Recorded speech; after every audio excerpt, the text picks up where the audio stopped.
Boas-vindas a mais uma de nossas análises. Bom, vamos mergulhar direto nisso porque o material de hoje não é só um guia de carreira qualquer, não. O que a gente vai explorar aqui é uma verdadeira jornada de superação pessoal, pensada exatamente para profissionais ambiciosos que estão decolando. A gente costuma celebrar muito as promoções, os novos negócios, as metas batidas, mas quase nunca paramos para olhar o custo emocional dessa subida. Então, essa nossa análise vai jogar luz exatamente nesse caminho e nas escolhas bem difíceis que a liderança exige. É uma chance incrível para mudarmos a forma como enxergamos o nosso próprio crescimento. Vamos lá? A frase que abre o nosso texto base diz o seguinte: ninguém te avisa sobre o efeito colateral mais doloroso da prosperidade, a solidão. Nossa, é um soco no estômago, né? A sociedade condiciona todo mundo a buscar o sucesso a todo custo. Só que o que fica de fora dos manuais é esse isolamento silenciado, doloroso, que quase sempre vem junto com a ascensão profissional. Para quem está numa posição de liderança, sentir aquele vazio ou um certo distanciamento das pessoas ao redor não significa de jeito nenhum que você está fazendo algo errado. Na verdade, como a gente vai ver, isso é a maior prova de que o caminho está certíssimo.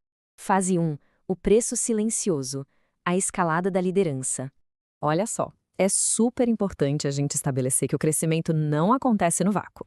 Quando alguém começa a subir na carreira, o ambiente em volta muda na hora. E é bem aqui que muito profissional talentoso acaba travando, simplesmente por não entender o que está rolando com as suas relações. O material traz um conceito fascinante. Quando a gente decide mudar de vida e assumir a liderança, a nossa frequência altera. E bom, é como uma lei da física mesmo. Se a frequência muda, o ambiente reage. Aquele atrito que a gente sente não é um defeito do sucesso, é só a resposta natural do movimento. Afinal, deixamos de vibrar na mesma sintonia daquela velha inércia. Fase 2. A resistência do ambiente. Os primeiros grandes testes dessa jornada. Aquele atrito que geralmente vem de colegas antigos ou de pessoas que estavam sempre por perto é o teste de fogo para manter o foco. Nessa fase, rola um contraste que chega a gritar. De um lado, a gente tem a velha dinâmica, os amigos de sempre e aqueles finais de semana meio vazios e conversas que só giram em torno de reclamar da vida. Do outro lado, as novas ambições pulsando. O que o texto aponta com uma precisão cirúrgica é como o outro lado enxerga essa nova ambição. Para quem escolheu ficar parado no mesmo lugar, essa nova visão de mundo não soa como inspiração, soa como arrogância. O olhar deles muda, não por um defeito de quem está subindo, mas porque as prioridades simplesmente se separaram. E tem uma metáfora maravilhosa no material para explicar isso. A evolução pessoal é como um espelho muito desconfortável. Quando a gente cresce e se aprimora, a gente acaba sem querer refletindo a estagnação de quem ficou parado. A dor que essas pessoas sentem, que muitas vezes vira crítica ou afastamento, não é sobre a jornada de quem se moveu. É sobre o fato de que só a nossa presença ali, ativa, já escancara a paralisia do outro. Entender isso é um alívio imenso para qualquer profissional que quer continuar subindo e, o melhor, sem carregar culpa nenhuma. Fase 3. História versus destino. A hora das escolhas de liderança. Chegamos naquela encruzilhada clássica. É um momento em que a liderança deixa de ser só gestão de processos e vira gestão de vida. Exige escolhas sobre quem vai caminhar ao nosso lado. E aqui temos uma definição revolucionária de inteligência emocional. Esquece aquela ideia de só controlar a ansiedade. Inteligência emocional aqui é ter o faro, o discernimento para sacar que algumas pessoas foram feitas para nossa história e não para o nosso destino.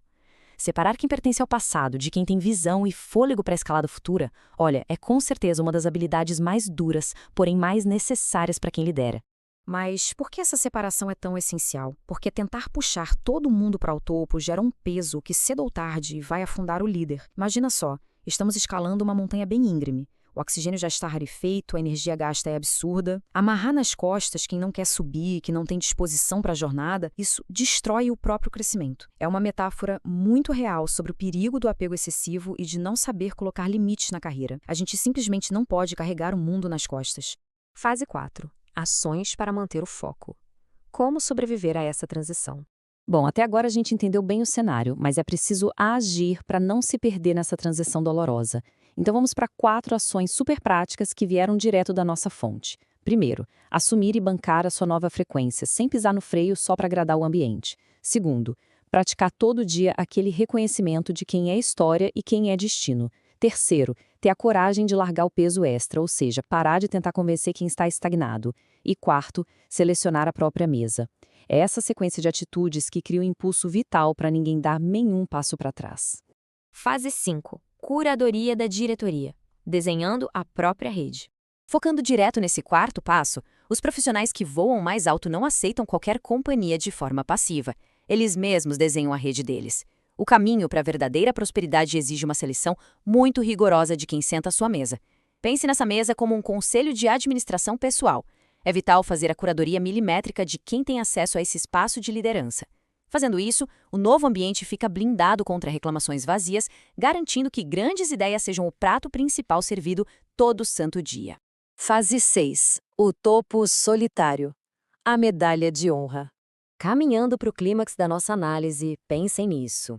Se no começo a solidão parecia um baita efeito colateral doloroso, com a mentalidade ajustada, ela muda de figura.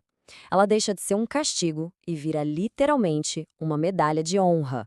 O que nos leva à frase mais poderosa do material. É melhor caminhar sozinho em direção à sua liberdade do que caminhar acompanhado em direção à mediocridade.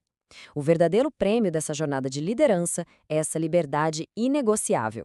Sim, a subida tem trechos longos, difíceis e solitários. Mas ao abraçar essa jornada de superação, quem lidera escolhe respirar aquele ar puro do topo, rejeitando totalmente a multidão confortável que marcha rumo à mediocridade. E para fechar a nossa reflexão de hoje, olhando para a própria carreira agora, para os projetos e ambições que temos hoje, quem é que está sentado à mesa da liderança? As pessoas em volta estão impulsionando o destino ou estão servindo de âncora para uma história do passado? Que os aprendizados da análise de hoje sirvam para a gente dar aquela reavaliada na nossa escalada diária. Pessoal, muito obrigado por acompanharem mais esta jornada conosco e, claro, continuemos sempre subindo.